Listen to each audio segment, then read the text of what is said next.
أهلا بكم. مصر هتحارب المجنون ترامب. أيوة، لازم نحارب الراجل المتعجرف ده، العجوز ترامب.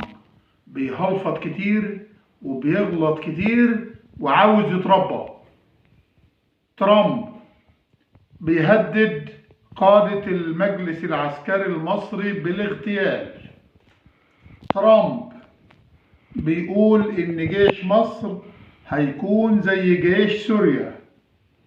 ترامب بيدعو الرئيس المصري لزيارة البيت الأبيض. ترامب لازم يتربى ويتعلم الأدب.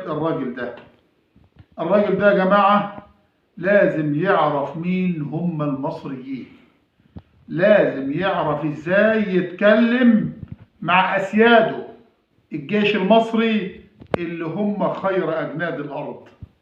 البلطجي ترامب عاوز ياخد غزة ويعملها ولاية أمريكية.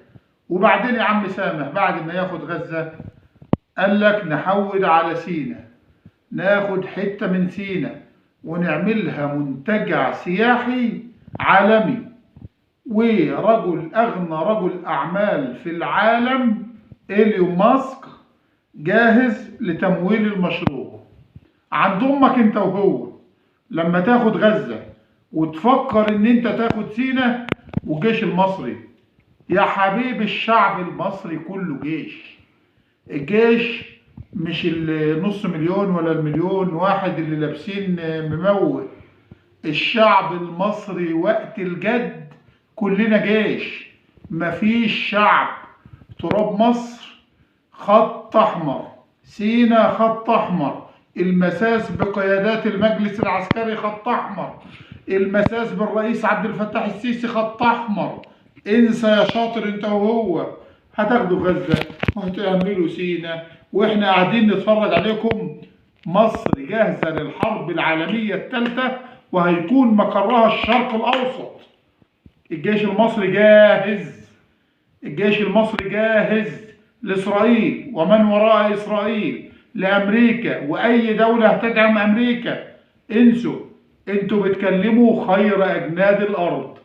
الجيش المصري العظيم، مركز قيادة الجيش المصري في العاصمة الإدارية الأوكتاجون، جاهز لقيادة العمليات العسكرية المصرية. الجيش المصري كله على أهبة الاستعداد لتعليمات الرئيس عبد الفتاح السيسي رئيس الجمهورية. الشعب كله في ظهرك يا ريس، الشعب كله في ظهر الجيش المصري. كلنا جاهزين وداعمين للدولة المصرية. كلنا جيش، مفيش شعب. البيت الأبيض خبر حالا دلوقتي بيدعو لاجتماع ثلاثي بين الرئيس الأمريكي المجنون والرئيس عبد الفتاح السيسي والملك عبد الله ملك الأردن.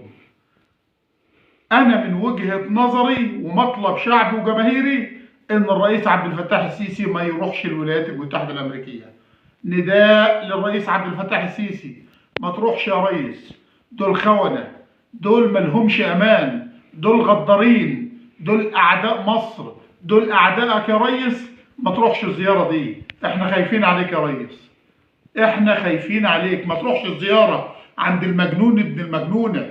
الجماعة دول يا جماعة خونة، دول قتلة الزعماء، دول اللي قاتلين من كام شهر الرئيس الإيراني إبراهيم رئيسي ووزير خارجيته وقائد جيشه.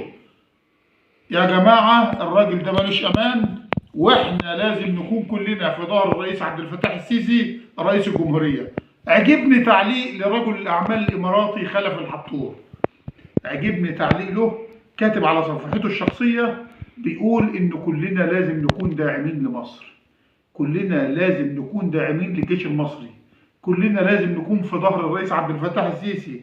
لأنه في سقوط مصر سقوط للأمة العربية كلها، في سقوط مصر سقوط للوطن العربي كله وخاصة دول الخليج.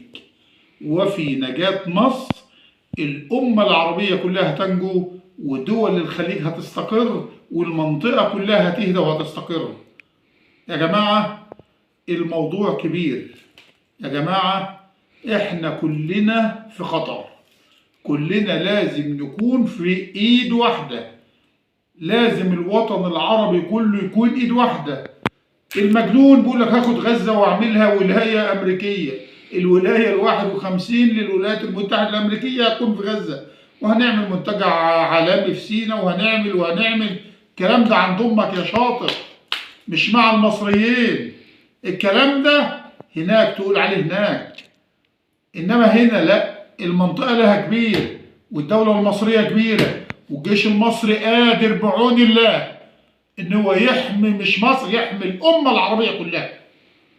كلنا لازم نكون داعمين للجيش المصري، كلنا لازم نكون في ظهر القيادة السياسية علشان تنجو مصر، ومعاها هتنجو الامة العربية كلها. كل الشكر والتحية.